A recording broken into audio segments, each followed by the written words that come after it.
All you gotta know about the loco is rotation is the key. Out with the old, in with the new. They're all old. Yeah, well, brown neighborhood, 5 flavors. Do the math. I mean, who eats Cool Ranch anyway? Excuse me. That lady. Ah, so good there. Welcome back, everyone. That was a clip from the all-new biographical film, Flamin' Hot. It tells the inspiring tale of how Flamin' Hot Cheetos might have come to be. The story comes to us via the feature directorial debut of our next guest, and she is here to tell us all about it, along with the cast of the film. Please help us welcome to GMA 3, Eva Longoria, Garcia and Annie Gonzalez. What a treat, what a treat. Yes. Also, you guys have been cracking me up already. Oh, yeah. Yeah, this is the comedy show. This is the road show. Yeah. So, Eva, I have to ask you, this is an incredible story, but how did you choose this as your directorial debut? You know, this story chose me. I was sent the script, and I read Richard Montañez's story, and I was blown away by everything he had overcome in his life. The movie has very little to do with the Flaming Hot Cheeto and a lot to do with his life, and he was Mexican-American like me, and I was like, oh my gosh. It's the #1 snack in the world. It's a multi-billion-dollar brand, and to know the origin story, that's super inspiring. I was like, oh, this is right up my alley. And Jesse, you had to be nervous playing the role of someone who's alive to watch you tell their story.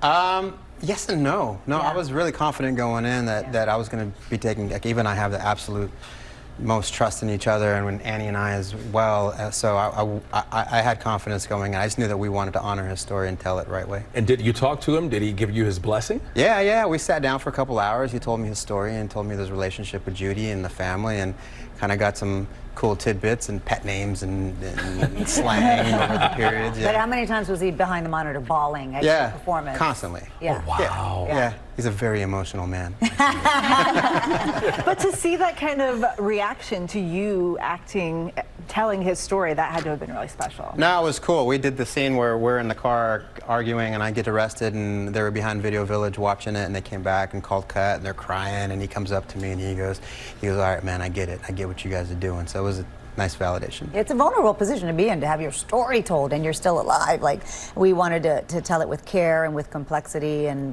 they did an amazing job. Annie, I have to ask you, since he got to meet the man, the myth, the legend, did you get to meet Judy at all? Yeah, we spent a lot of time together, and just reassuring her that I was going to bring all the colors to this beautiful screen that she lived in her life, you know? We so very rarely get to play these complex women, and she is definitely one of those, and just a force in her community. And Eva, you've been a trailblazer for quite some time now. Representation has always been important to you. Why was it important to film this show in a specific location, and again, why? Well, you know, what I loved most about this particular story was it's a universal story. It's not a Latino story. It's an American dream story. It's a rags to riches story. It's an underdog story. And I think everybody, you know, we did an international press day. Italy, Spain, France, Ireland, they are obsessed with Richard's story. And that just proves, like, the theme is that opportunity is not distributed equally. How many times have you said no? You know, how many times has somebody said no to you? I'm sorry. And I identified with that. I was like, I am Richard Montañez. I've been told no, that opportunity is not for you. No, ideas don't come from people like you. You're a woman, don't do that job. And so to kind of butt up against the system and say, but why not me? I think that's a valuable lesson that Richard teaches us. The movie's about Cheetos. Did you guys have Cheetos on set? We did. But you know what? The Flaming Hots aren't invented to the end of the movie, so we didn't have a lot of them on set. But we did get addicted to the white cheddar Cheetos, because the Cheetos in the factory had to be white because they're not coated yet. But Jesse's first Cheeto was... My first hot Cheeto was during the movie. What? Yeah. When he tastes it on his Took you that long to get some hot Cheetos? Yeah. I love spicy food, but I eat pretty clean. I mean, Cheetos are basically corn, right? Yeah, totally.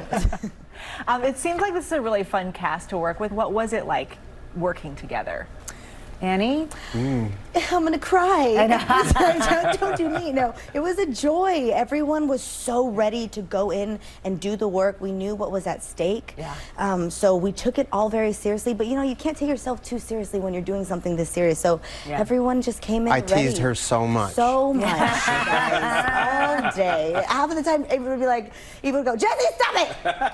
You're ruining the take. You're ruining the take. No, but it was, everybody felt the pressure to get the story right, not just for Richard's sake, but for the Mexican-American community. It's a love letter to the Mexican-American community, but it's also, like I said, such a universal movie that we wanted to make sure it translates and transcends cultural lines, and that it was a movie for everybody. And the feedback we're getting is like, I saw it with my 8-year-old, I saw it with my grandma, I saw it, with my neighbor. I had a beautiful comment, I'm a black woman, I watched with my grandma and my daughter. That's 3 generations of black women who really love this movie. I was like, yes, because it is for everybody, and everybody's going to really get something out of it. There's so many lessons that he has taught us.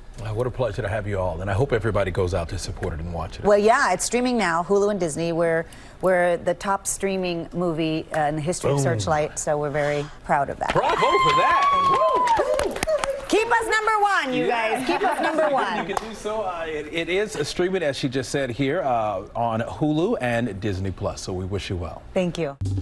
Well, hey there, GMA fans. Robin Roberts here. Thanks for checking out our YouTube channel. Lots of great stuff here. So go on, click the subscribe button right over here to get more of awesome videos and content from GMA every day, anytime.